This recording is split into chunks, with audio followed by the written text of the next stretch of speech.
ఏమైందిరా? కాంగ్రెస్ పార్టీ తెచ్చిన మహాలక్ష్మి పథకం అద్దె బస్సుల ఓనర్ల పాలిట శాపంగా మారింది. అటు చూడు, అమరవీరుల త్యాగం చూసి అమ్మ సోనియా చలువతోటి వచ్చిన మన తెలంగాణ రక్షణే చేయమంటున్నాడు. రంగుల జెండా పట్టి సింగమోలే కదిలినాడు. ఒక్కరో కాంగ్రెస్ సూర్యుడు మన రేవంత్ అన్న నిక్కడేసి అడిగే మొరగాడు. అటు చూడు బే.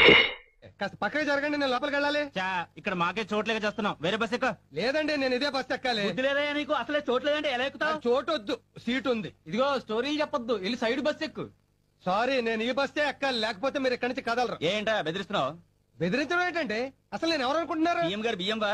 ఏమండి, ఆయన ఎక్కనే ఉండే, ఈ బస్సు డ్రైవర్ ఆయనే. డ్రైవరా? అవును.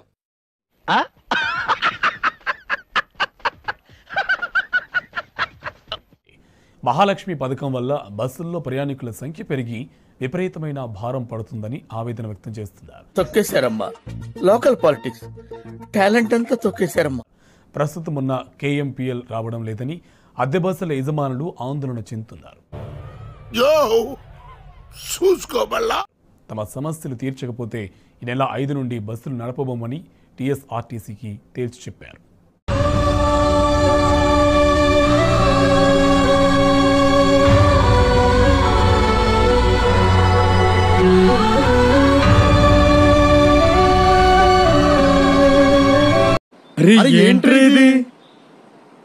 खत्म,